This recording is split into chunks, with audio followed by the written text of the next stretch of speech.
Welcome to the second Hadar, Eric D. Hadar lecture. Mr. Hadar is coming, but he's, as usual, 20 minutes late. So he asked us to get started without him, so we will. As part of, Mr. Hadar gave a $2 million gift to our division. And as part of that was required to be set aside for an annual lecture. And last year, we had a distinguished lecturer from England.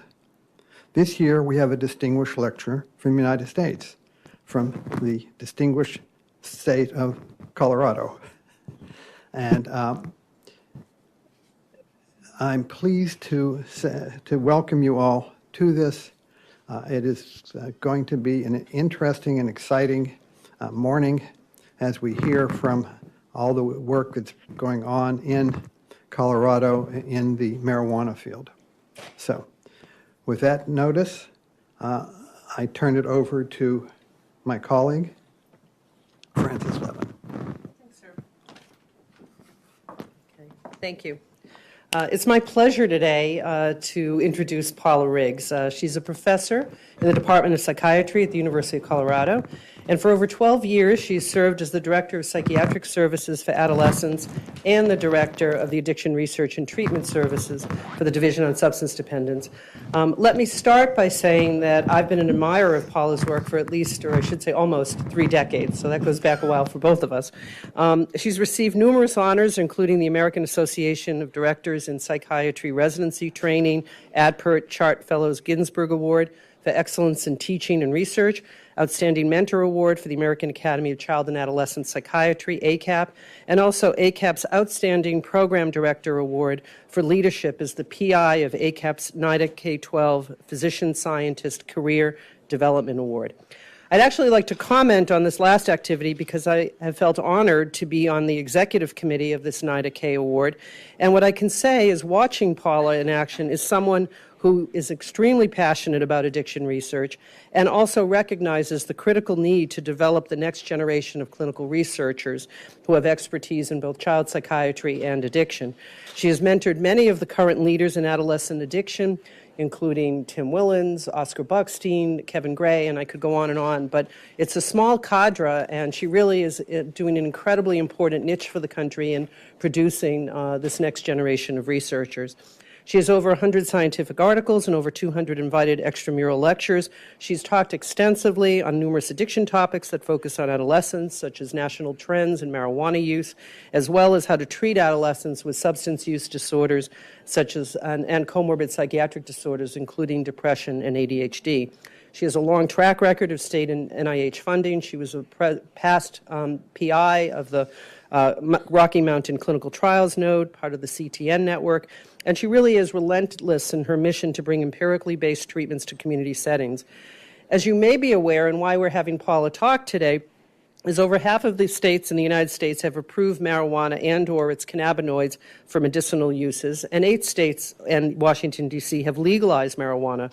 The impact of these changes in policy is still being determined, and at the forefront of these changes is the state of Colorado. There are clear lessons other states might learn based on the experiences garnered from Colorado. When our division was thinking about who to invite for our second annual Hadar lecture, Paula Riggs immediately came to my mind, as well as many others, because of her immense knowledge of adolescent addiction and her experience in working with adolescents who are addicted, primarily or many of them at least, to marijuana. So let me start by simply saying that I'm delighted, Paula, that you're here today and that she is the second year of a Hadar endowed lecturer, and her talk is on marijuana legalization, public health, and treatment implications. Thank you, Paula. That lovely introduction. So I'm delighted to be here, and especially since I hear the endower, Eric Hadar, is really passionate and committed to keeping addiction in the forefront and integrate into psychiatry, and that is something we need to claim for sure. Let me go back to my my actual disclosures. All right, so Fred mentioned that I'm the PI of the K-12. I'm also on the Scientific Advisory Board for a national organization, Smart About Marijuana, or SAM. and serve an advisory function only. And yes, I'm a senior scientific advisor for a study that's a randomized controlled trial of medical cannabis for veterans with service-related PTSD who have been not responded to other evidence-based treatments for PTSD. And I do that with some hesitation, but it's important that the credible scientific researchers in our field are involved in moving that forward. We need to do more cannabinoid research, high-quality, randomized controlled trials, because the state of the science is not very good. We need to move it forward. So today I'm just going to be talking, now normally at such talks, you're invited to speak about your own research, but I hear you guys want to know about marijuana in Colorado, so I put it together.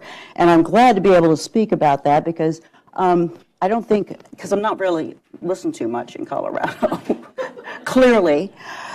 So I'm really happy to vent here about this. Public health impact, I want to talk a little bit about the health impact of marijuana across the developmental spectrum because it has clear implications for what we need to do in clinical practice and moving it to earlier intervention and screening.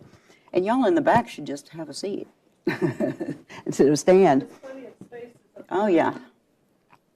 So, first, just a snippet of national trends. Deborah Hassan had said marijuana has more than doubled, since 2001 to 2013. And I have to say the literature that's out there, including the public health implications and policy statements, these are lagging indicators. We're really early on in this social experiment, and we don't have real-time data to talk about. So most of the evidence is kind of lagging up through 2014, maybe 2015. But we know that, certainly more than 111 million Americans say that they've tried it, and we've got 22 million current users, and it's recruiting. This legalization movement across the country is recruiting new users, people who wouldn't have crossed the legal line before. And that's of concern because, the old data, we're not talking about the high potencies, the old data which suggest that about 1 out of 11 adults who experiment regularly will progress on to what we used to refer to as dependence or cannabis use disorder, moderate to severe. And that's even higher for adolescents, about 1 in 6 adolescents. I suspect it's a empirical question that the higher potency versions that we're seeing now will press that in. It's not a soft drug anymore in our legalized states. It's a hard drug. So we have, SAMHSA estimates even in 2015 that more than 6 million Americans would meet criteria for a cannabis use disorder, and that's really concerning. What I want to point out is that we know from experience, tobacco and alcohol, legalizing a substance of abuse always increases access and prevalence and frequency of use. But it's unprecedented to have a substance of abuse that has been medicalized and really sanctioned in many parts as a medication or medicine in the public sector. The medicalization prior to legalization, and I have to say that I've seen some old tapes that people send me things. They send me old tapes from the 80s where you can see this was a strategy of the cannabis business, and they have a lot of funding. So the evidence, though, for medical cannabis, and in many states, I think California led the way in 1996 with legalizing medical cannabis. Colorado followed in 2000. But it didn't explode until the Ogden memo in 2008 when the federal government decided to sort of turn a blind eye, even though it's against federal law, to turn a blind eye to those states that wanted to proceed with legalization of medical marijuana. But I had to say the evidence is very kind of thin. There have been at least 2 meta-analyses and a systematic review more recently published in 2017 by a German group showing that the evidence, there's moderate to high evidence, bar of evidence for marijuana treating chronic pain, neuropathic pain, and spasticity due to MS. And those are all, in all the states that have legalized medical marijuana, those are all indications for medical marijuana. It's not as high. It's kind of moderate or low quality evidence for nausea, vomiting, cachexia associated with HIV/AIDS or cancer therapies, sleep disorders, even a little thinner, suppresses REM sleep, and Tourette's syndrome, certainly.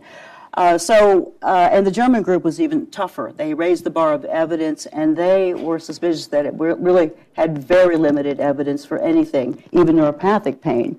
So it's thin, and we don't have high-quality, large-scale randomized controlled trials. I do think we need them, because there is promising. Well, first let me thank Herb for this piece.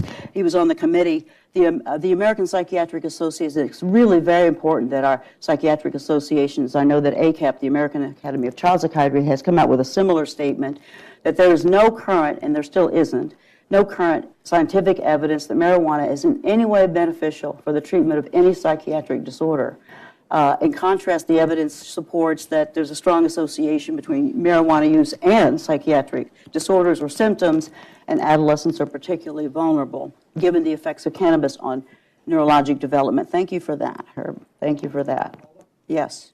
Which psychiatric disorders was it being touted for mostly? Oh, Lord.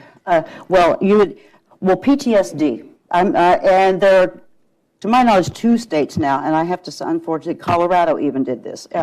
Colorado and Florida have passed PTSD as an indication in those states. But you hear all kinds of stories. I get calls from parents. How about autism? And ADHD even. Oh, please.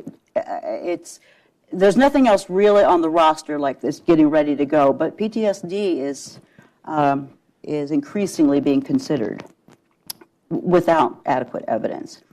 There was a recent, the National Academy of Science, Engineering, Medicine in 2017 did publish a health effects of cannabis and cannabinoids and what's the current state of the evidence and recommendations for research, and that's the most current, really solid publication I know of. There is clearly a need for more rigorous research evaluating the potential therapeutic benefits of cannabis and cannabidiol, because Meg, you certainly would know, there's very promising, at least preclinical work, showing cannabinoids have anti-inflammatory properties, anticonvulsant properties. There's studies underway for recalcitrant pediatric seizures that are looking very promising for CBD, and transiently lowers intraocular pressure. Glaucoma is an indication on most medical marijuana states that have legalized. Glaucoma is an indication. But there's some good preclinical evidence that it enhances extinction learning, which is a process that's really critical in the development of PTSD. It suppresses REM sleep. Now, you don't want to do that forever, but potentially helpful for those who are really racked with nightmares from their PTSD. And there is an important, in the context of our national opioid crisis,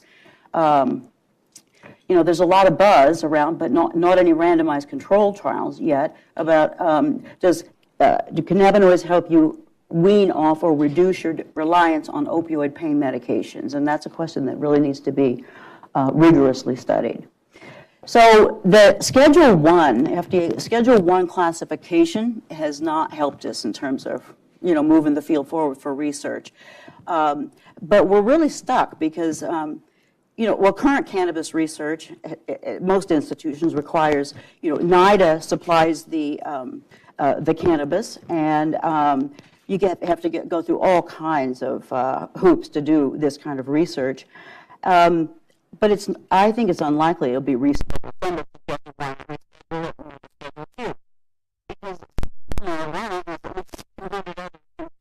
In it, and that doesn't meet the bar of what we require for medication, right? I mean, if you go into Walgreens and you want to buy some Advil, or ibuprofen, it's 300 milligrams. It doesn't have 200 other contaminants in it, and you know exactly what the dose is. And when you go into a dispensary or retail outlet, there's a range of THC, 5 to 10 milligrams.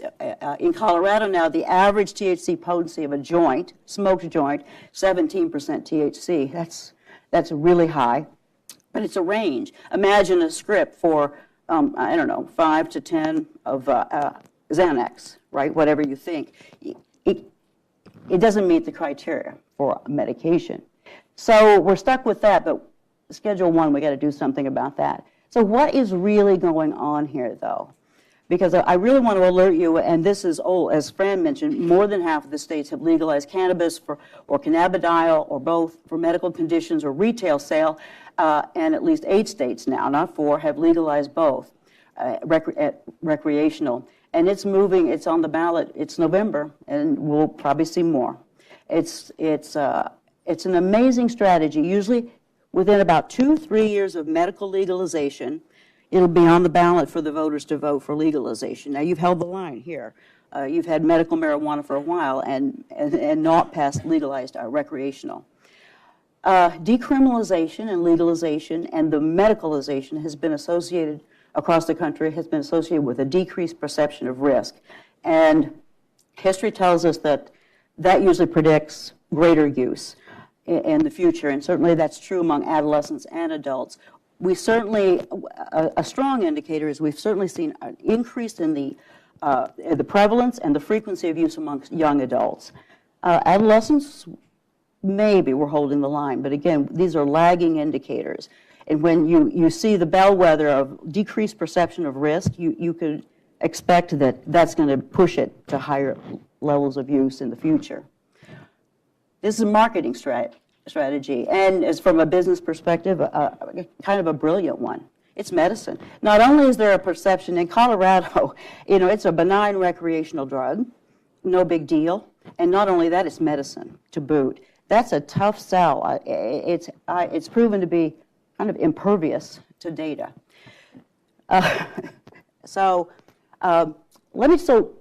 Reading the literature also was tricky because when you read the amalgamated literature of those states that have legalized recreational or medical, and you look for trends, you have to understand how there are broad differences in how they rolled it out. I'm going to take you through the timeline. In Colorado, in Colorado, we let Pandora out of the box, and we just, we're not getting her back in. But other states have been more cautious and thoughtful about how they rolled it out, certainly even Washington State. But in Colorado, we've had legalized marijuana, medical marijuana, since 2000.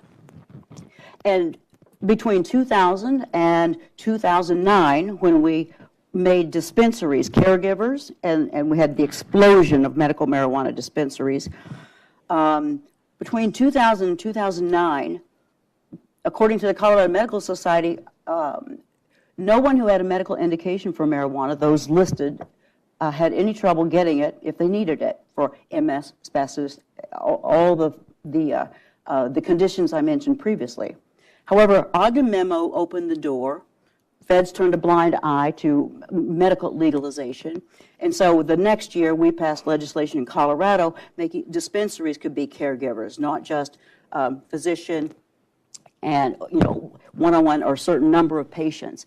Well, this caused an explosion of dispensaries and applications for new medical marijuana license. We were having about almost 500 new medical marijuana license applications a month between 2009 and 2014 when we rolled out recreational legalization. That's insane. 93% of those new applications, the ones for MS, for chronic pain, cachexia, they stayed steady.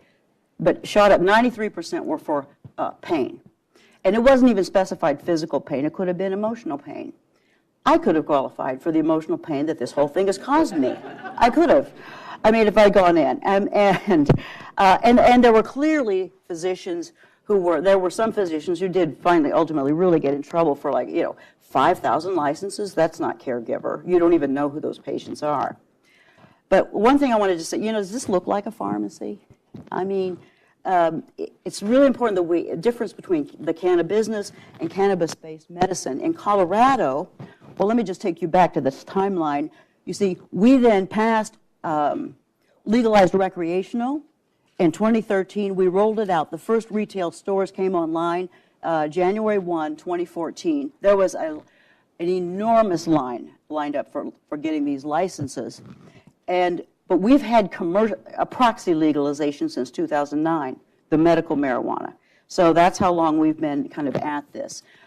Right now, there's about 400 at least retail stores in Colorado, and in Denver we've got twice as many as Starbucks. If that tells you something.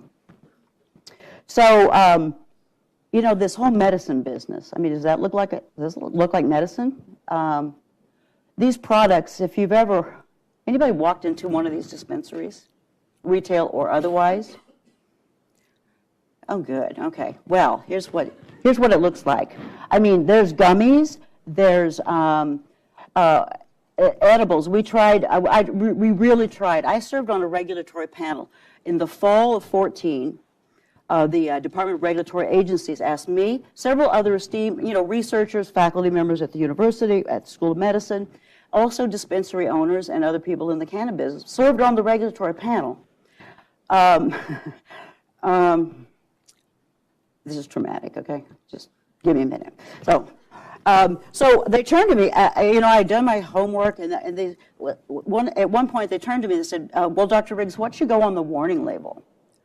And I said, well, please let the record reflect that I was, you know, I'd read the two longitudinal studies, one at Pittsburgh, and Canadian study, and another one, Dutch study underway, showing that prenatal exposure was associated with pretty long-term prenatal exposure, long-term neurocognitive deficits, poor academic achievement, and then Yasmin Hurd and Tortorielli over at Sinai came up with a brilliant paper that causes miswiring of the brain. And I go, well, based on these studies, I would say at a minimum, the warning label should look like women who are or may be pregnant should not consume this product. And that didn't make it to the warning label. And there's no opposing data. So it made it to the label in Washington State, but not in Colorado. Edibles. So it came, we had already seen medical marijuana edibles that look like this. Gummies, you can't tell the difference between that. And the paper by, the published in JAMA, it was only 17 cases by Sam Wang at Children's Hospital. They did a chart review of inadvertent exposure to marijuana by young children, toddlers to latency age kids. They had never seen a case in a chart review of 2 years prior to 2009, medical marijuana. And then the 2 years subsequent to that, there had been 17 cases of hospitalizations for inadvertent exposure. I mean, kids, you know, getting into gummies with THC. And I'm telling you, you better not go to a party in Colorado either. It's like there are brownies or there's cake or anything else. You have to ask, like, this is not, no cannabis, or yes. But it looks like candy. So on the regulatory panel, I said, can we revisit the packaging of edibles? I mean, really, if you make a product that's extraordinarily appealing to young children, and they can't read that label at the bottom in red, keep from children, that we're gonna say that we're okay with the continued hospitalizations. And some of these kids, at any one time, you can go to the Children's Hospital ICU and see somebody, a small child intubated from inadvertent cannabis poisoning, really sick kids, and there was no budging it. In fact, the dispensary owner at the end of when I made that recommendation about revisiting packaging, he said, you know, adults like brownies too. There was no consideration of it. Now, after we legalized, there was we're trying to get it back in the box now with legislation, but we didn't do it a priori. And, you know, of course, no one wants to market to kids, but I can tell you the kids, this is what you see in dispensary store and on the retail side and the medical side, you know, highlighters, their kids are bringing them to school. You know, teacher, I am just studying, and they're really pipes. and then you're not supposed to be, it's not legal to walk around Denver using marijuana. So they started these, it's actually called Stealth Puff It. It looks like an asthma inhaler and delivers marijuana. So it's kind of gone crazy. So potency, just a word about potency, and that is, it is, seriously, it's increased several fold. And in fact, THC potency has tripled at least since the mid-90s. And you remember, some of us, the mid-90s. But it's 7 to 14%, California and Washington. As I mentioned, in Colorado, the average joint right now is 17.1%. But more concerning is the fact that these concentrates or dabs, waxes, or you may have heard shatter, these concentrates can be up to, I've seen up as high as 97% THC. That is such a super physiologic dose that I think we don't know what to expect from that. But I do know what we have seen is an enormous influx into our emergency departments for what the docs didn't know previously is cannabis-induced hyperemesis syndrome and much more psychosis. So let's talk about the potency. Because, again, we have old literature that shows that 1 in 11 adults who try, experiments goes on to dependence, 1 in 6 adolescents. But that is old, and we need new research to see how is the higher potency THC related to addictive potential of cannabis. Because we are seeing in those states that have legalized both medical and recreational, we're seeing higher frequency of use. Right now, 33% of the cannabis users in Colorado are daily users. That's kind of unprecedented. So is it associated with greater risk of psychosis? I think the early data coming in is probably yes. That is, psychosis is thought to be attributable to the THC, which is the active psychoactive ingredient in most cannabis products. And the highest risk, of course, does appear to be to those who have a genetic vulnerability to schizophrenia, those who have the genetic variant in the catecholamine O-methyltransferase gene. But it is not limited to those who have a genetic vulnerability. And it really messes with your glutamate pathways. So a British study came out. It was published in 2009, D'Souza, and that is showing that, and it is a kind of quasi-experimental. They looked at all of the emergency room admissions for new first-onset psychosis. And there were areas in London that had, where they predominantly smoked 5% THC, marijuana, and another area that had high sinsemilla content, and it was about 12 to 18% THC, okay?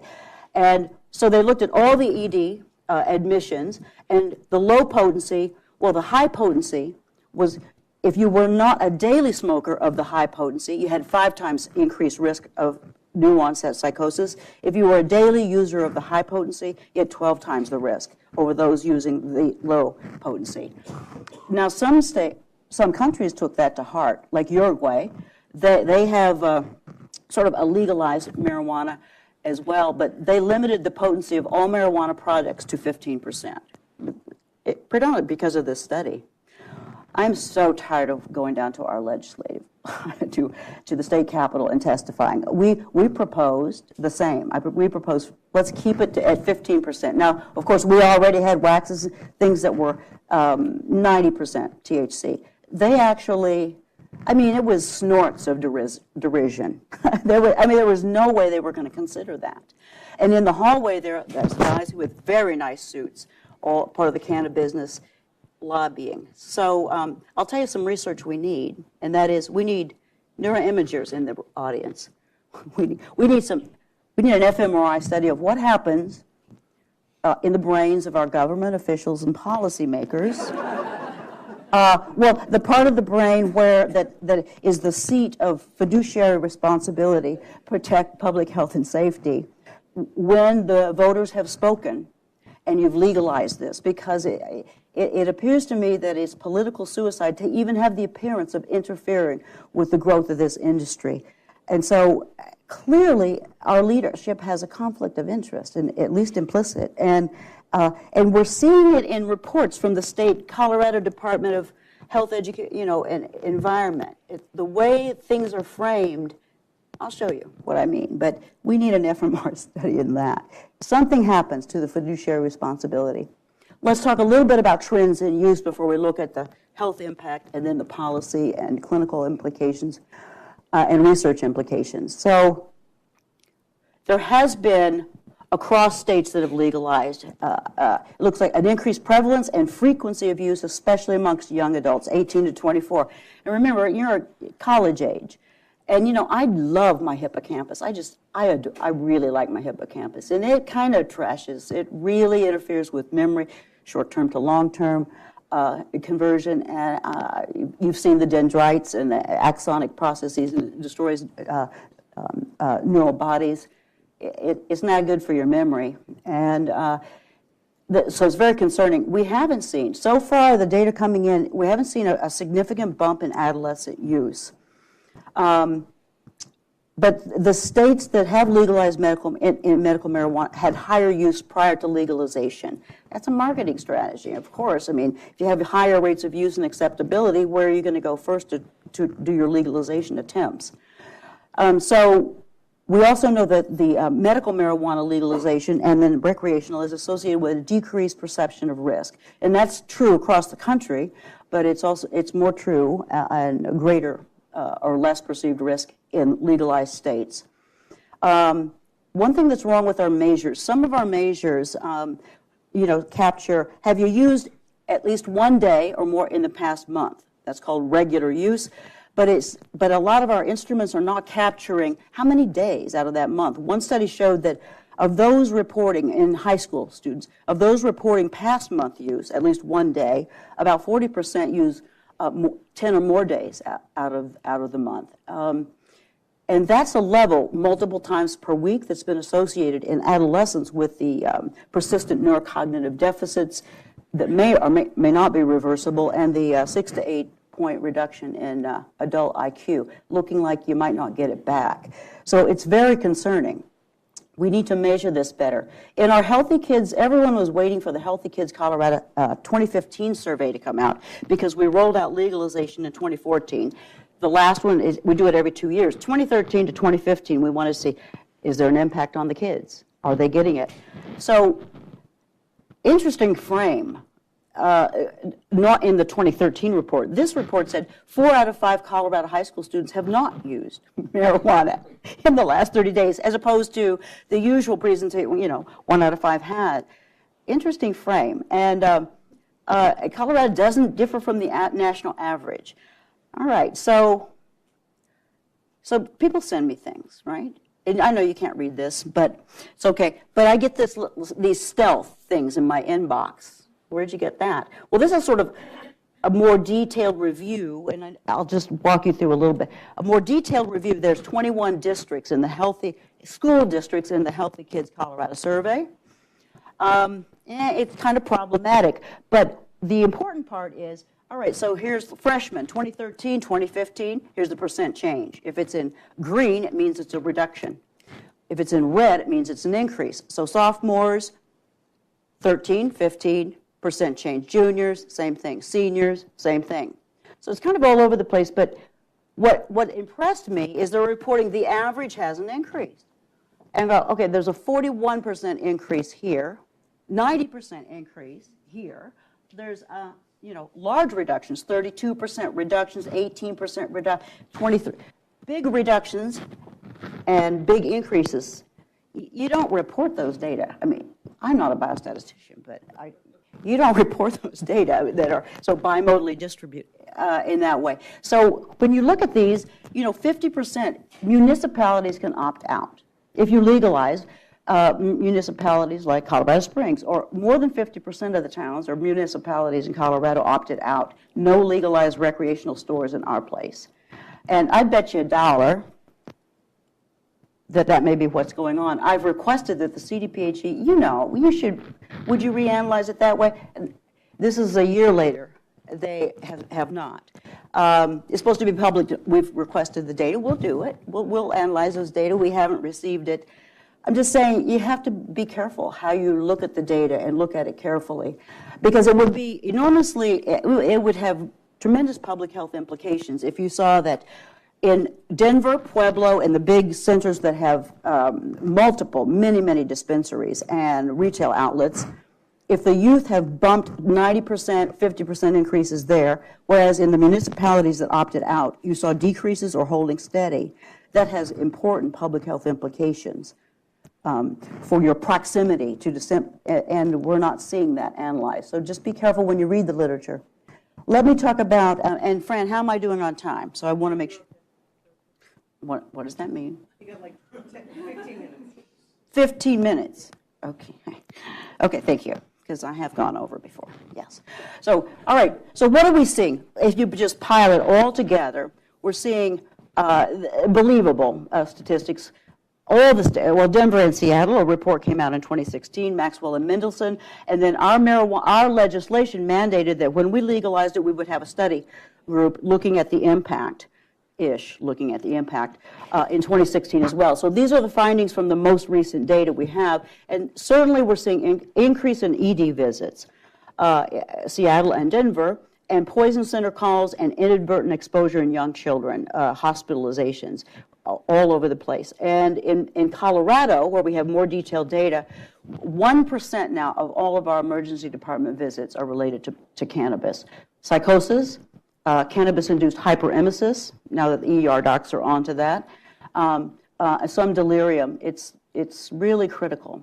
Rocky Mountain Poison Center calls related to marijuana have increased 79% in the 2 years since legalization of recreational. Substance treatment admissions for cannabis use disorder have decreased. That may be related to third-party payers or criminal justice paying for treatment, or not seen as a problem. They've decreased. However, an important question that we know nothing about, but is really troubling me in the addiction treatment field, is that we know almost nothing about the impact of marijuana legalization on treatment populations. What happens to our patients who come in with alcohol use disorder, opioid use disorders, whatever? They're not being hospitalized for cannabis use disorder predominantly, but when they get out, alcohol, marijuana, when it's legal, they start using cannabis again. We need to know those who reinitiate cannabis because it's benign not my primary drug of abuse, versus those who don't. Is that associated with earlier relapse, poor outcomes? We need to know the answer to that, because even our addiction treatment folks are having trouble advising their patients on what about marijuana. We have smoking cessation in our addiction treatment programs. If you have alcohol use disorder, well, not for you, not one drink, staying clean, but we're struggling with the advisement about marijuana, especially in the legalized state. We're seeing a decrease, of course, in the number of arrests for possession and sale. We're seeing an increase in DUIs in all legalized states, but there are disparities. That is, arrests for sale and possession in adults decreased by 46%, 51% in Caucasians, but less so in Hispanics, 33, or 25% African Americans. In other words, the arrest rate for African Americans was triple that of Caucasians in 2014 after rolling this out. So there are clearly still disparities. And for adolescents, similar disparities and arrests for possession. But other marijuana crime, things that aren't captured, the whole movement was pitched as okay, let's just decriminalize it, because, if you're just smoking a little bit of marijuana, why put you in jail for that? And I agree. But it wasn't about, but the other side of the coin is we saw a huge increase in industry-related burglaries because they can't put the money in the bank. It's against federal law. They have to carry boatloads of cash around. There were a lot of burglaries, and actually there were some execution-style shootings. I mean, a lot of violence and interdiction. Taking Colorado marijuana across state lines. Oklahoma sued Colorado for this. They don't have a chance, but good on Oklahoma for suing Colorado for poisoning them with our marijuana across the lines. Motor vehicle accidents, there is no question. Even though it's, alcohol and marijuana on board, it's mixed with other things, but even if you just take marijuana alone, MVAs have increased, THC positive urines in folks who have DUIs or motor vehicle accidents, and fatalities associated with marijuana are on the rise. We've had a 44% increase in Colorado since recreational legalization. Interestingly, California reported they didn't have an increase in the number of THC positive urines, but they had an increase in marijuana-related fatalities on the road. So just briefly, I'm just going to highlight the snippets here before we close it out here. And there are cannabis receptors all over the brain, except not in the visual cortex, which is why you don't often have visual hallucinations when you smoke marijuana, but the prefrontal, seriously concentrated in the reward center, memory, hippocampus. It certainly affects motor coordination. So they're everywhere. For adolescents, from about age 10 into mid-20s, maybe 25, you're doing a lot of synaptic pruning, refining networks. And the problem with cannabis is THC sits right there on the CB1 receptor. The CB1 receptor is critically involved in regulating the development of the business end of our brains, the prefrontal cortex. And that's a problem because the data in adolescents are clearly showing, that there's not just one study. You're probably familiar with the Meyer study that came out, published in 2012, that showed that regular, multiple, not even daily, but multiple times a week use by adolescents, the chronicity and the dose that's associated with persistent neurocognitive deficits, and perhaps on the range of a 6 to 8 reduction in adult IQ. It's not the only study out there.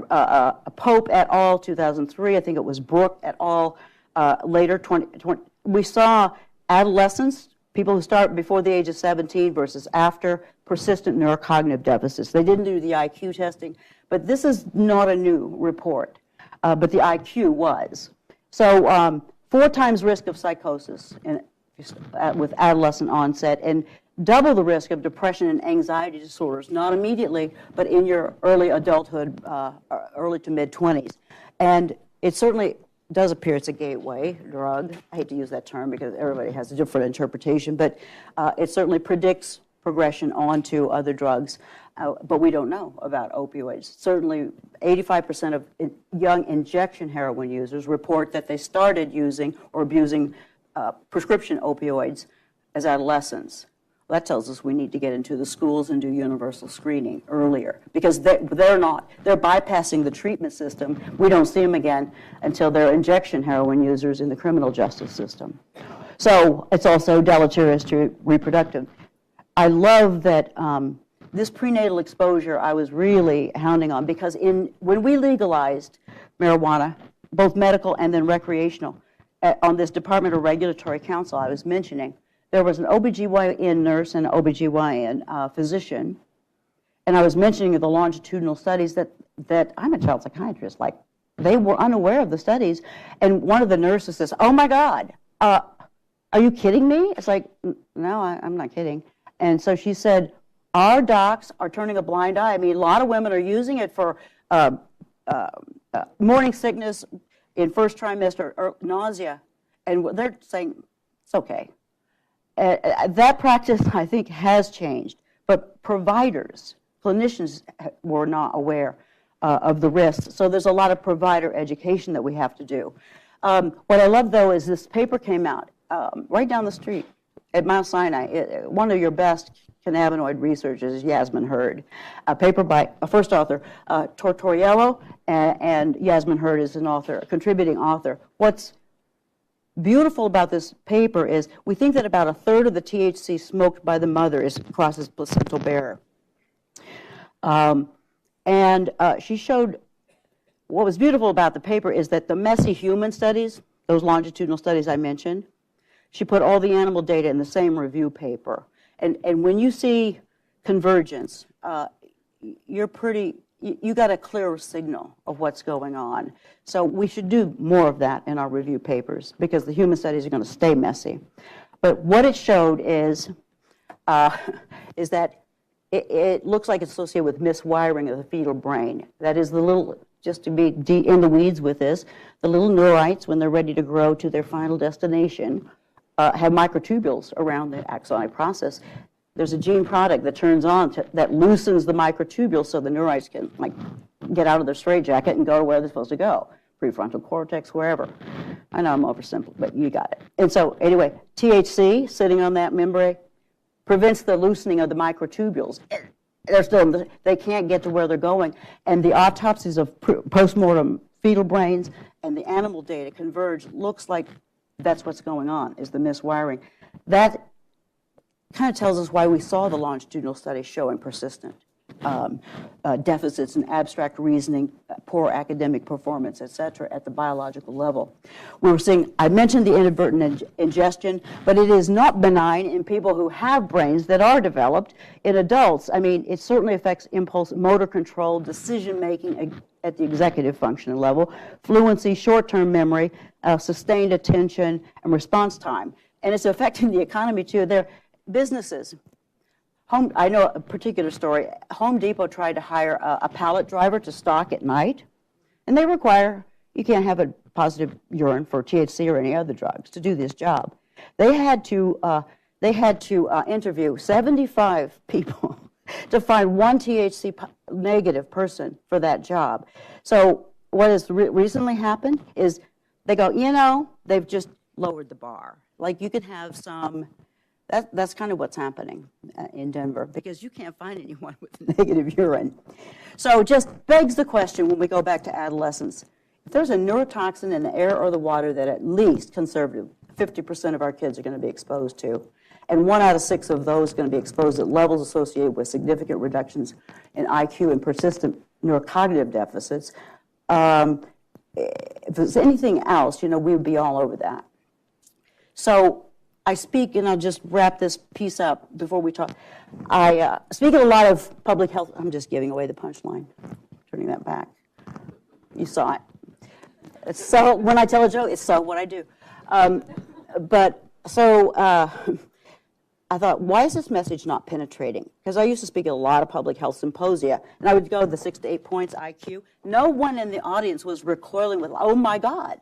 Nobody. I thought, what would make this message penetrate? I looked back at the old environmental lead exposure literature, and I found it, Canfield, 2003, published that, as you move from 1 microgram to 10 microgram per deciliter, which is not an enormous amount of environmental lead exposure, on average, shaves about 7.4 points off your adult IQ. You don't get it back. 6 to 8, 7.4. But when it was lead, we said, get it out of our gasoline, get it out of our paint, get it out of our crib toys. And there's no similar reaction to this. We have Flint, Michigan everywhere in this country right now. I don't know why it's not a public health emergency.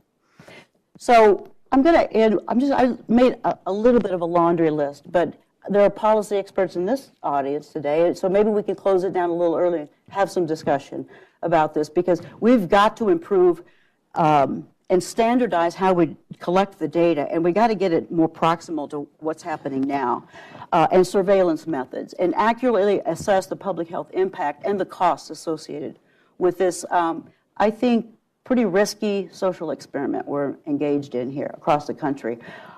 Considering potency limits, we have no idea what we're dealing with 95% THC potencies. And the positive overstatements by the cannabis industry about the benefits, medicinal properties, risk minimization, those things are impacting our youth. And I have to say, in Colorado, I don't know where they get it, but our governor, we adopted it says, it's not just say no, although it's evocative of that. It's like, it's good to know. And the commercials for that have a very good to know about marijuana, and they have the least high risk kind of person a kid you would ever see. There's data out there that show that you have to target your prevention messages to about 5 different peer groups: the rural kids, the hip hoppers, the jocks. You have to tailor it or it doesn't go in.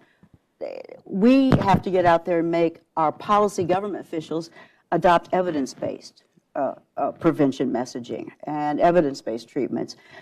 Packaging of edibles, please God. Gummies, we're seeing more hospitalizations. There's been many more since.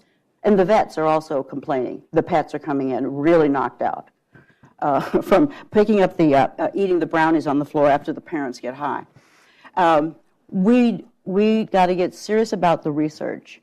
And I don't know, it's still Schedule 1. Meg, maybe you have some ideas, but there are no doubt therapeutic benefits, and I'm very intrigued by cannabidiol. We need to know more about that and the relationship between increased potency and psychosis, neurocognition, addictive potential, and clinical practice, improving screening. We got to move this earlier. Any other advances in the treatment of any other chronic illness, which surely we have learned that most mental illness and addiction are neurobiologically based medical illnesses. Chronic diseases similar to cardiovascular disease. We have got to do something about the continuum of care, because those advances in those other areas, you screen everybody, universal screening. You pick up those who have the risk factors. You do something about the risk to ameliorate the risk factors. Those who have early signs and symptoms of the disease, we develop evidence-based early interventions to prevent that. You prevent the guy from having a heart attack. But in addiction treatment, we have the same, you have to hit rock bottom before you get treatment. That's insane. That's saying, Jack, you got cardiovascular risk factors, but until you have a heart attack, you cannot get treatment. That sounds crazy, but it's true. And we're partly responsible in our field because we've pretty much only developed treatments for the most severe end of the spectrum. So we better get busy and start either developing new or adapting existing evidence-based treatments for new settings, school-based health clinics, and our colleagues in other subspecialties in medicine. How does addiction and mental illness affect your patient population? We got to get in there with them. We have to step up as the medical subspecialty that we are. And psychiatry must reclaim addiction treatment. It's the most common diagnosis in the DSM. 5, 4, 3TR. You can go back as far as you want to. We need to claim that. So I will end with that, and that's all I got. Thank you. That's all I got. Thank you. I just want to make a couple of comments before we take questions. One, to remind people that next week is the Clinical Case Conference with Matt Coleman, and we're excited about that next week. And also, I would just like to, I have a loud enough voice, as people have figured out. I'd like to also thank Eric Hadar, who's now here. Eric has been a tremendous support for our division and department in both research, and we have 2 Hadar Fellows. I don't know if Elias was here, but I know he was doing research, so he may have, oh, there's Elias. Elias, I'd just like to stand and say thank you to Eric. He's one of our Hadar Fellows. And also Jermaine Jones is our other Hadar Fellow. And so I want to thank you. Thank you very much. So from my perspective, I've heard Paula talk before, and that was part of the reason I wanted her to come today, because it is sort of whistling in the wind sometimes, because the media and the assumption that marijuana can be used safely without any problem with addiction is a current thing that I hear all the time in my work, and particularly the media has helped create some of that belief. Last night we had dinner, we were talking about Sanjay Gupta and his perspective. Don't get her started. And also, Robin Williams, who's one of our former fellows now, a faculty member. I was staying online in the grocery store, and they had a $14.95, and it killed me to spend the money, but I did. It was on Time Magazine, marijuana, whatever. And I never would do this, but I read the whole thing cover to cover, and there was one page talking about the harms related to marijuana. Everything else was almost an advertisement for the potential use and benefits of marijuana. So, I think we've gone, like everything, we go from one extreme to the other in society. We go from thinking everything's all good or all bad. Opiates in '92 we thought was all good. Now we think it's all bad, and there are indications for opiates, strangely enough, that you would think today with the way it's been presented. But the same now is going on with marijuana, where we've gone from all bad to it's a scourge to being the panacea for everything. And I think it's something to think about. And certainly, I think some people have argued that because of the injustices in the criminal justice system, that it made sense to make a lot of these changes. But I think everything comes with a cost, and the balance of that is where we're stuck right now, where we're seeing right now. So that's just some of my comments, and maybe people want to ask questions. Jeff? Yeah, thank you. Well, Paul, thanks for a very interesting and somewhat scary talk. Maybe it's appropriate. It's after Halloween that you're scaring us. But I have a semi-long-winded comment and then a brief question.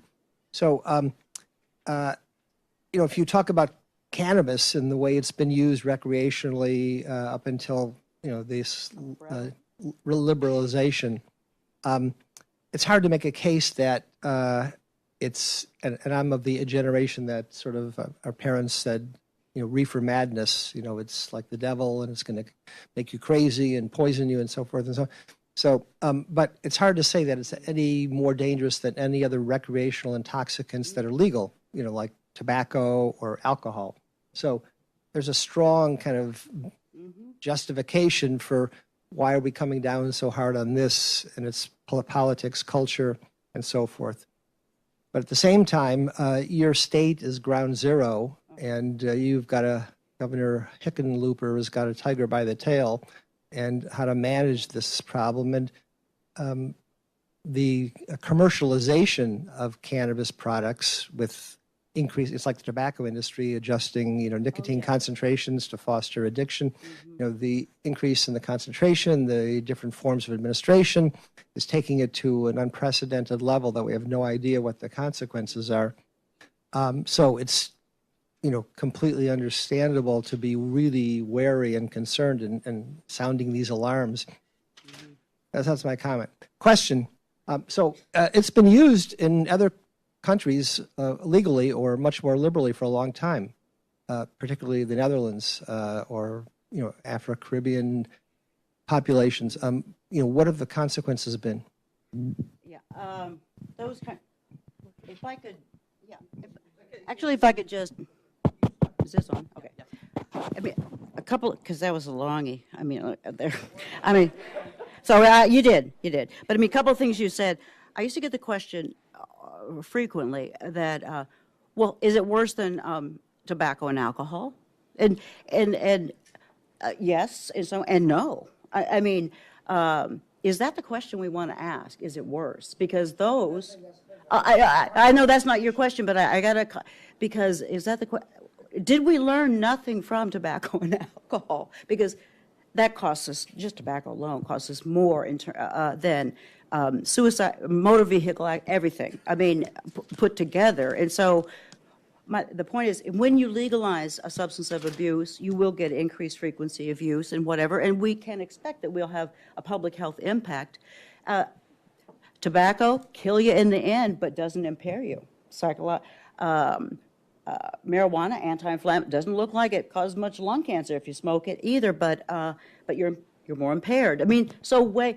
As scientists, we have to stay on this side of credibility. It can't be that, your brain on Friday.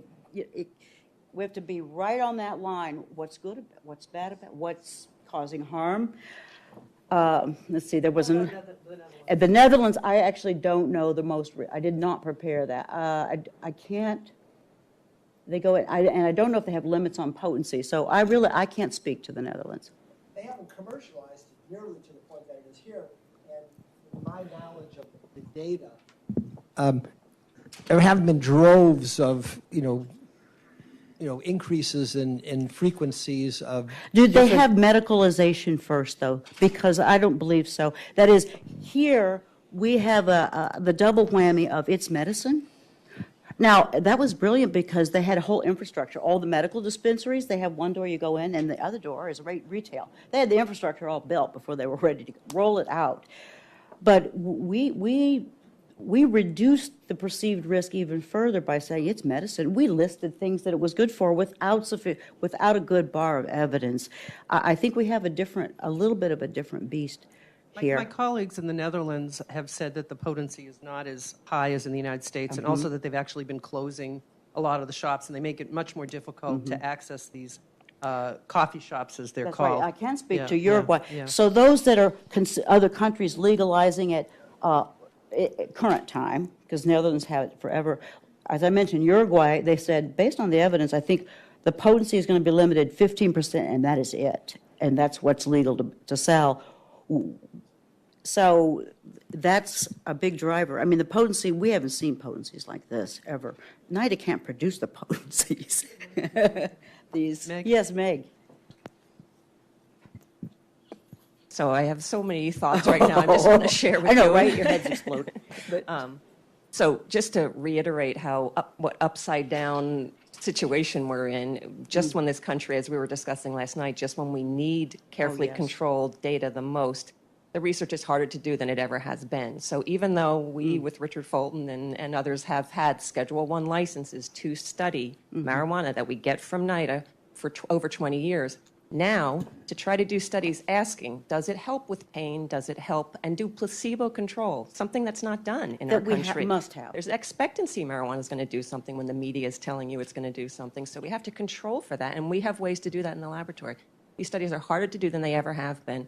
Under Obama, it didn't go from Schedule I license to Schedule II because they said the data is not there. We can't collect the data. So we're just in this upside down place. It's terrible. So that's So what's the solution? What should we do? I have absolutely no idea, and I can't even predict the trajectory. We can't collect these data. When I want to study cannabidiol, which has zero psychoactive Exactly. effects, but potential medical benefit, Yes. I have to give it to people on the floor. They can't even go upstairs, let alone home with the compound. So how do I study IBD In our or? PTSD study, we give them, and they take it home, and they smoke it all throughout the week. Yeah. I mean, there's some, maybe institutionally, because that's not a, No, it's the state and and Richard can, it's both the state and the DEA that won't allow us to send people home with it for fear that it's going to get out. But that's just comment one. Comment two is just an interesting fact I learned from your colleague, Ken Hutchinson in Colorado, and that is marijuana smokers titrate very, very carefully to the effect they want to get. So I test marijuana that's 5.6% THC. However, hold on. Lightweight. Kent studies people who smoke. He gets them to go to the dispensary, buy 23% THC, smoke it in their house. He has a van parked outside. They come outside, and he measures their blood and their how high they've gotten. His plasma levels of THC are identical to mine, to the point that people are getting to exactly where they want to get. And if they're smoking 23% marijuana, they get to 100 nanograms per ml THC in their plasma. In my lab, it's 5.6% THC. They're getting to 100 nanograms. So it's a very important point about potency. We can't predict. I think that's a really critical point. Do they really? And I think also we don't know much about tolerance either. I mean, I know there have been medical marijuana patients who have used multiple times per day, and I'm on these panels, and they are not cognitively impaired, and they wake up in the morning with a higher than what we've determined as some legal limit. THC levels aren't going to help us much. I agree, and these are all things we have to study: We tolerance do. and We do. and the likelihood of developing dependence after you smoke this. But I just wanted to tell you that little But piece of evidence. Yeah. that's a very interesting, the titration piece, and we're sort of seeing that in this in our study too. The titration. I didn't know about the similar dose. I mean, the similar blood levels. That's very when they interesting. control it, it's very similar. Yeah. So, thank you. Any other questions? Comments? Oh, Robin? Hi, it's a very interesting talk, and it's great to have someone from Colorado. One thing that stood out to me in particular was your interactions with the state policymakers, and it seems like they have certain pockets of disbelief in terms of even being able to hear what you're explaining to them. The Canfield You article. have to weigh this against the tax revenue that it's bringing in. No, I certainly understand. And with the New England Journal reference around childhood lead poisoning, for instance, where you lose 7 IQ points permanently, it's a great example of where other areas. It still didn't penetrate. Right. So where have you seen the medical profession be effective in terms of getting attention, whether it's in Colorado or through SAM or through the country? Because we've seen, this is something Dr. Levin and I have been tracking in the news and the media. So many national publications come out and they reference how there is medical consensus. There's consensus in the medical community. Right. That marijuana is good for patients and good for psychiatric indications and just all sorts of wild claims that aren't cited or backed up in any way. You know, it's a really important point because I am stunned at our medical community because I actually was asked to consult to a group of internists, and I couldn't believe they were very, very confused about the messaging to the patients who were using recreational and those who had medical licenses were using that way. It's like, what? I mean, marijuana is marijuana. I mean, whatever reason, they're not confused about alcohol and tobacco or screening for it and OBGYN, but they're confused about, but they have a medical indication for this. If you were on other medications that interfered or interacted, and that's another thing we don't know about, interactions with other medications, physicians would be clear about the messaging. Or for someone with alcohol use disorders, you're clear. It's like, well, yep, it's legal, and other people, but for you, it's killing you. And we're just not very clear-headed. Again, the OBGYN practices, the uptake has been slow, and they're a little bit confused about the data to get to give out too. We've created guidelines, and those policy statements. American Academy of Pediatrics also came out, so it's slowly. I haven't seen one from the obstetrics and Yeah, gynecology. I was going to just say What that about the that? APA Council on Addictions they could comment that there was no psychiatric indication, as you reported Right, with her. right. But they wouldn't come out with any statement regarding legalization because they felt that their membership is so mixed about it, that it's not a consensus at all among psychiatrists in the United States regarding whether or not marijuana should be legal or not. Well, but legalization is different from what are the risks of use. It's different. Right. And we're not making the distinction because it's all mixed up. Decriminalize, you can't mix it up. Is there any indication for its helpful in psychiatric illness? That's its use. You can make that statement. Right. We ought to stay out of politics and talk about what are the risks, benefits, and the health impact and the public health impact. We should not be comment. That's not the question, legalization. The question is, what does it do to you? Right. People don't want to go to that question, which you're talking about, but I agree. Well, we shouldn't. Yeah, We shouldn't necessarily be in that business. We don't know the impact. Yeah, I wanted to ask them. And there's another question. I'm glad you left a lot of time for discussion. Let me be, one of the things, and I hope they warned you, is, coming to Columbia and PI for a grand round, is, you get put on the spot and sort of challenged, but, Oh, bring it. yeah. So, I think your kind of outrage and disbelief is understandable, but it's kind of naive. It's like, Claude Rains in the movie Casablanca, where he says, I'm shocked to see there's gambling going on here. To say that, the policymakers don't get it and we're not doing enough to make people know. You really expect that's going to work? I mean, we had an election. We have a government that's in disarray. We have no healthcare financing policy. We vastly underfund biomedical research. When this increasing decriminalization, medical legalization of cannabis products, was gaining momentum, Nora Volkow came to me and inveigled me and Robert DuPont to write an op-ed and about, we don't know what's coming, and we're really like letting the genie out of the box and so forth, a bottle, and ended up publishing something in Science, which, looks good on my CV, but had virtually no impact. So the thing is that the process, as you might think it should, doesn't work and is not logical. And the way that I think we have to understand to get any impact beyond doing what comes naturally, as you are doing, is you have to play this game. And the game is not a pretty game, and it's not a game that we're talking about, you go to medical school or graduate school and do research for. It's through how do you get traction in the government and how do you influence through the media. So that's really it. It's really. Well, I think that needs to be done. I'm not saying what I'm saying is would work. The policy makers, some leverage has to be gained other than their children or family members being hurt by the process. The only other thing I'll say is in terms of how do you get the research done. So is the NIDA budget increase is perceived as a public health problem? Is it like lead in public health or asbestos? And doing something? No. Nora's budget should have ballooned so that you can sort of address this thing.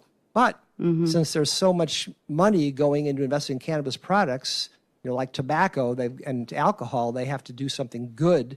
Maybe that's a source of funding, at least should be pursued, as well as, availing ourselves of the philanthropic largesse of such civic-minded individuals as Eric Hadar. Eric, did you want to say something? Or Herb? Herb? First, I want to introduce Eric Hadar, but before that, I have a question. You mentioned about taxes in Colorado. I recall an article that said that only about 1% of the taxes actually go for health-related reasons, and That's right. and 9 out of 90% goes, or 95% To the general fund. to That's right. general thing. So the public really doesn't feel that. It's not going where we said it would go. Yeah. That's true. It's not as great as we anticipated because we thought all those guys for pain, we thought they'd go to the recreational side of the house. We tax the recreational side of the house so much more. Like, no, I'll keep my card and I'll go through the medical side. It's cheaper. So we disincentivize tax revenue. It's not going where we said. We thought we were going to see a lot of it in schools. I'm going, yay, let's bring it, because I was trying to implement evidence-based substance treatment in the schools at the time. the legislation was passed to increase prevention. It came to the schools that specifically forbade any of the money to go for treatment, like even broadly defined prevention, like even the high, you could not do it. Now, because if we admit we might need treatment in the schools, that this is having an impact. I'll tell you every step of the way, but we're not seeing the revenue that was promised or hoped for. That's true. Thank you. Yes, and Yes, I'd please. like to introduce our host, Eric Hadar, who we appreciate very much. Thank you. Thank you. So the simple question that I have is, my own kids, I have a freshman in college and a ninth grader in high school. Look on the internet, they see it loaded with all sorts of medical benefits, from cancer and tumor shrinking to free chemotherapy injections, which, so their opinion is it's got all these supposed medical benefits, and if it were illegal, it would be used anyway. So how, as a parent, do you overcome these kinds of the data and explain the other side of the coin? It matters what parents do, because adolescence is a time where they're looking like, what does it mean to be a grown-up? Your kids too, all of them. And so it matters what we model in our homes as parents. It matters the messages that we give. But I agree, it's confusing. It's hard to disentangle. How do you weigh the data, like the quality of the data? And that is what I'm saying. In this room, I'm not a big policy God knows, with my kind of personality, I would never get anywhere with politics. I'll just say clearly, but I got one vote. I got one vote. But I view my job is to stay right there where science is credible. If somebody asked me, but I can tell you this: when kids, I implemented this substance treatment in the schools, right in the middle of a big fat mess of this, and I don't know about their parents. But I know when I talk to those kids, it mattered through their brains. This, if you'll just indulge me. So one of the kids, I'll call him Umberto. He'd been smoking about 1 gram a day of our stuff, this, for about a year. And I go, Umberto, I know the message out there is like, it's a benign recreational drug. What's the deal? Besides, it's probably medicine.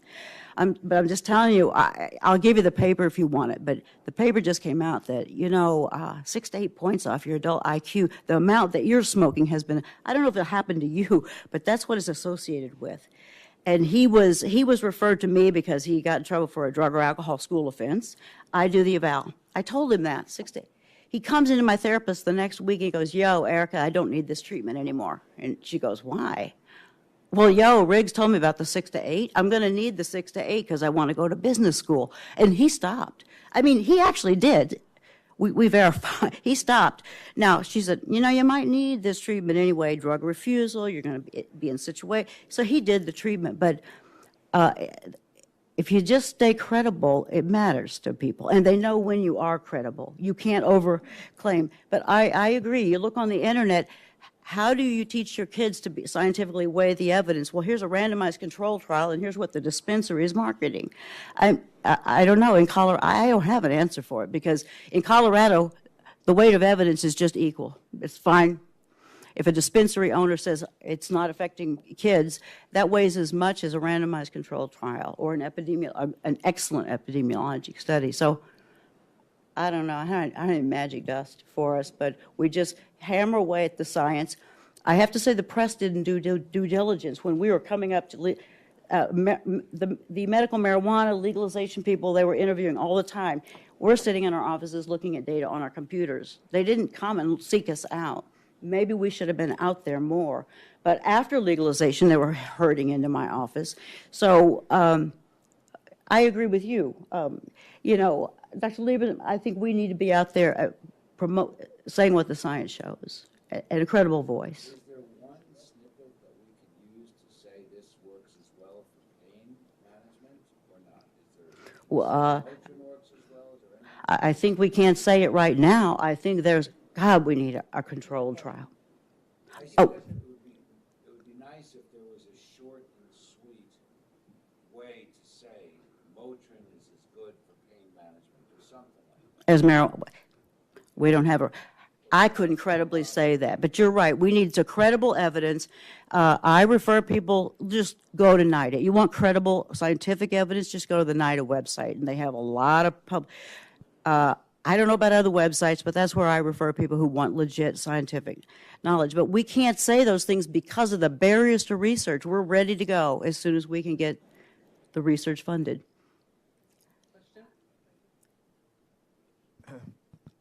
So when I was a psychiatrist in Vietnam, we had a lot of trouble with opium and heroin-dipped marijuana and people getting a respiratory addiction, which would lead on to then opiate addiction. First of all, I wonder whether you have measured any of that. And I also want to report that among the teenagers in Westchester County, which is a wealthy county north of New York, Right. now the go-to drug is kratom, the Kratum, which Yes. you might want to discuss, which is related to coffee and opium, and it's sold in all the head shops, and it's illegal here, although Right. countries in the world have, gone negative on it. Yeah. But could you comment on those? Yeah. And in Colorado, we saw a brief peak of kratom, but like, why would you do kratom if you can just go get Colorado marijuana? So you're right. I mean, I don't know. The trends are probably downward for kratom right now, but you're right. It's quite popular.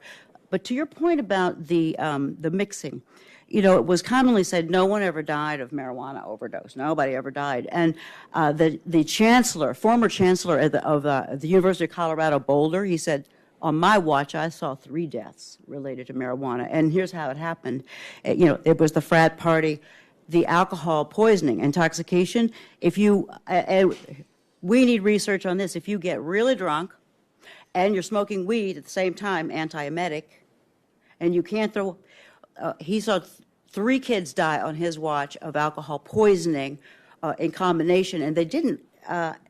We need to know more about that. What's the interaction with opioids? What is the interaction with alcohol, other substances abuse? Because they often don't use just marijuana alone.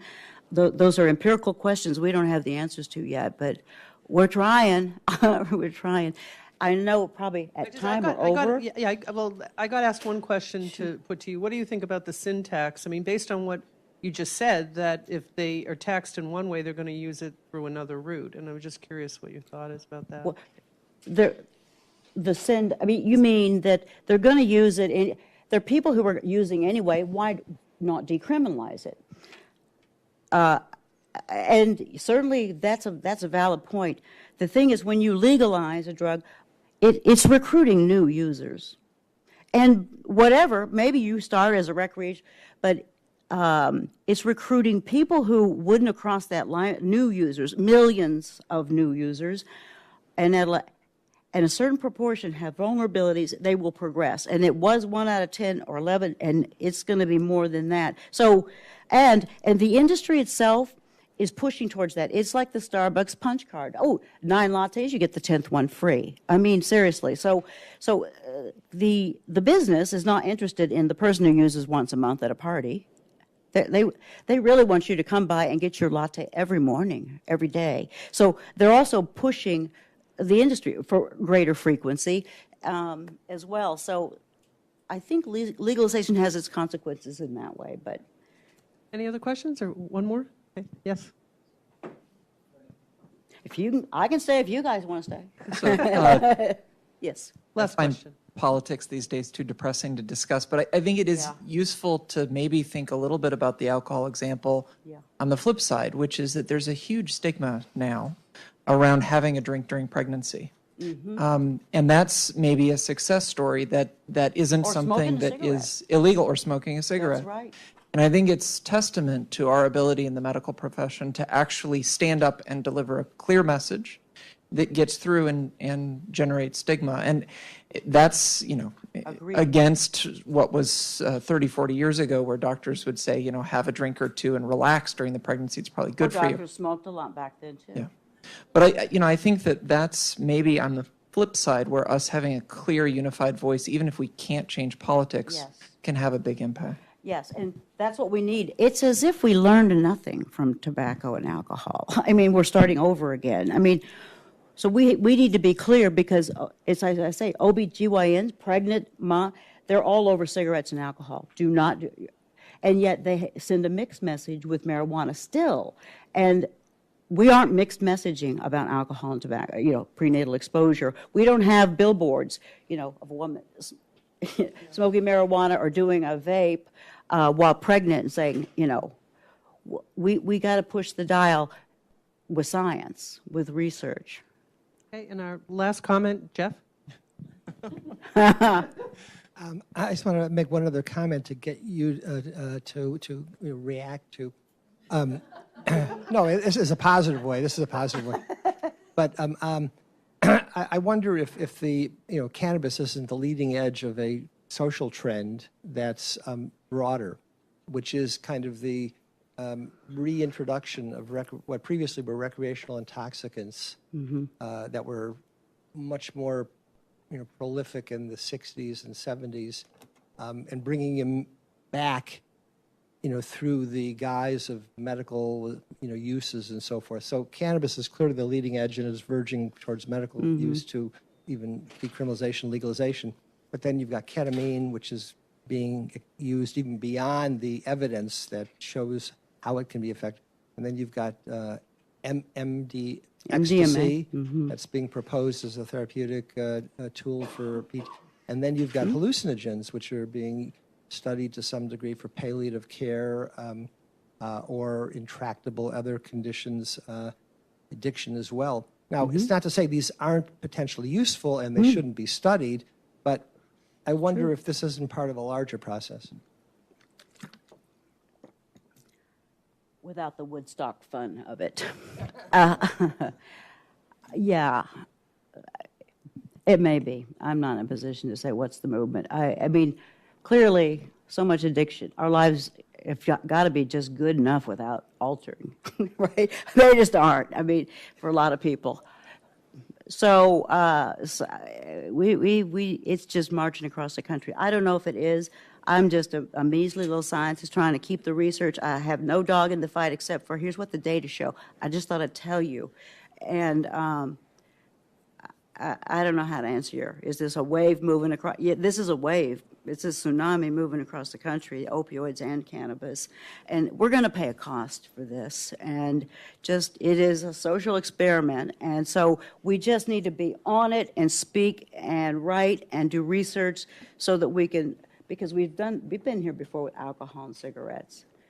It's as if we're starting all over, but we got to get it out there. So that's all I got. On that note, we'll stop and We'll thank you. stop. And thank you, Paula. Thank you.